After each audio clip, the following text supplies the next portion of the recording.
Hi friends, welcome to biology simplified Tamil. நான் உங்கள் Senthilnathan. JEE main 2026க்கு 2 செஷனாக எக்ஸாம் நடக்க போகுது. ஃபஸ்ட்டு செஷனுக்கான application soon will be opened. ஏன்னா அக்டோபர் ஆயிடுச்சு. அக்டோபர் 2025 தான் செஷன் 1க்கு ஆன்லைனில் அப்ளிகேஷன் போட போகிறோம். சரி, என்ன வெப்சைட் சார்?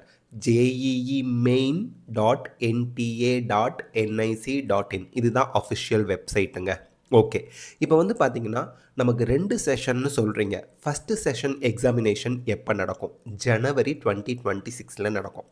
செகண்ட் செஷன் எப்போ நடக்கும்? ஏப்ரல் 2026 நடக்கும். ஃபஸ்ட்டே நம்ம 2 செஷனுக்கும் சேர்த்து அப்ளிகேஷன் போட முடியுமா? முடியாது. ஃபஸ்ட்டு செஷனுக்கு அப்ளை பண்ணவங்க சேம் அப்ளிகேஷன் நம்பரை யூஸ் பண்ணி செகண்ட் செஷனுக்கு அப்போதைக்கு, அதாவது ஏப்ரல் செஷனுக்கு எப்போ வந்து ஆன்லைனில் அப்ளிகேஷன் ஓப்பன் ஆகுதோ அப்போதைக்கு எகெயின் அவங்க அப்ளை பண்ணிக்கணும். சார், நான் ஃபஸ்ட்டு செஷன் பார்ட்டிசிபேட் பண்ணல, செகண்ட் செஷன் டைரெக்டாக பார்ட்டிசிபேட் பண்ணிக்கிறேங்கிறவங்க அப்போதைக்கு ஏப்ரல் வரும் இல்லையா எக்ஸாமு, அதுக்கு முன்னாடி கால் ஃபார் பண்ணுவாங்க. அந்த சமயத்தில் நீங்கள் ரெஜிஸ்ட்ரேஷன் பண்ணி பார்ட்டிசிபேட் பண்ணலாம். ஆனால் ஒரு ஸ்டூடெண்ட் 2 செஷன்லேயும் பார்ட்டிசிபேட் பண்ணுறது தான் அட்வைசபிள்.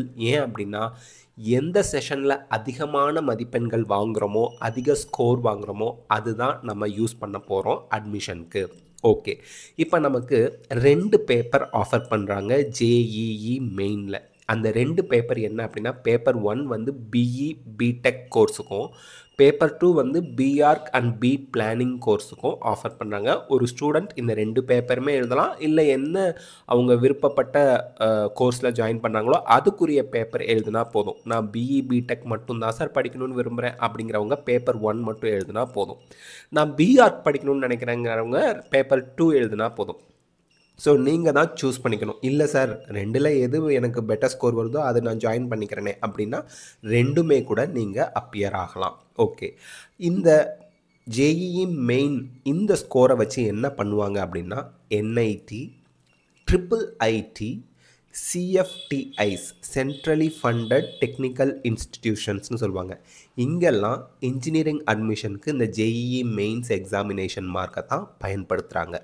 அது மட்டும் இல்லாமல் ஐஐடி இருக்கு இல்லையா, இந்தியன் இன்ஸ்டிடியூட் ஆஃப் டெக்னாலஜி, இந்தியாவிலேயே நம்பர் 1 ஐஐடி மெட்ராஸில் தான் இருக்குது. ஐஐடி மெட்ராஸ்.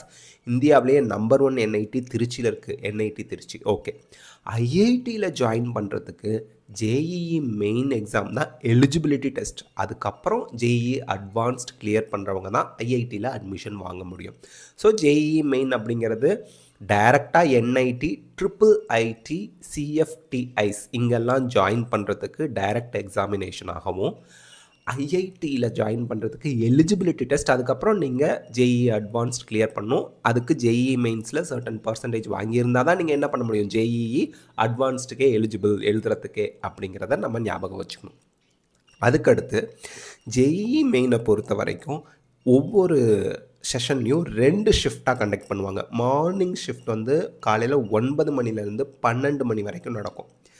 ஈவினிங் ஷிஃப்ட் அப்படிங்கிறது 3 மணிலேருந்து 6 மணி வரைக்கும் நடக்கும். மல்டிப்புள் டேஸில் ஒவ்வொரு டேவும் 2 ஷிஃப்டாக கண்டக்ட் பண்ணுவாங்க. இது கம்ப்யூட்டர் பேஸ்டு டெஸ்ட்டு, சிபிடின்னு சொல்லுவாங்க. கம்ப்யூட்டரில் தான் நீங்கள் கிளிக் பண்ணி ஆன்சர் பண்ணுவீங்க. ஒர்க் அவுட் பண்ணுறதுக்கெலாம் அவங்களே பேப்பர் கொடுத்துருவாங்க. ரீசண்டாக என்டிஏ நேஷ்னல் டெஸ்டிங் ஏஜென்சி அவங்க தான் இந்த எக்ஸாமை கண்டக்ட் பண்ணுறாங்க.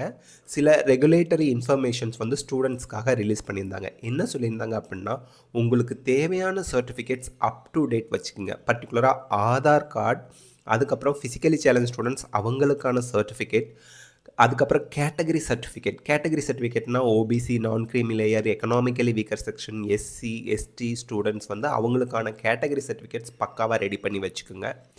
அப் to date OBC non creamy layer இருக்கணும். அதாவது ஏப்ரல் 1, 2025க்கு அப்புறம் வாங்கின OBC non creamy layer certificate இருந்தால் தான் நீங்கள் ஜேஇஇக்கு அப்ளை பண்ண முடியும். இதெல்லாம் வந்து அவங்களோட இம்பார்ட்டண்ட் ரூல்ஸில் கொடுத்துருக்காங்க. ஸோ உங்களுக்கான சர்டிஃபிகேட்ஸ், உங்கள் ஃபோட்டோகிராஃப் அப்டேட்டட் ஒயிட் பேக்ரவுண்டோடு இருக்கக்கூடிய பாஸ்போர்ட் சைஸ் ஃபோட்டோகிராஃப் இதெல்லாம் ரெடி பண்ணி வச்சுக்கோங்க. ஃபர்தர் அப்டேட்ஸ் என்ன வந்தாலும் நம்ம சேனலில் நம்ம அப்டேட் பண்ணுவோம். ஸோ நம்ம சேனலை கண்டினியூவாக ஃபாலோ பண்ணிக்கிட்டே இருங்க.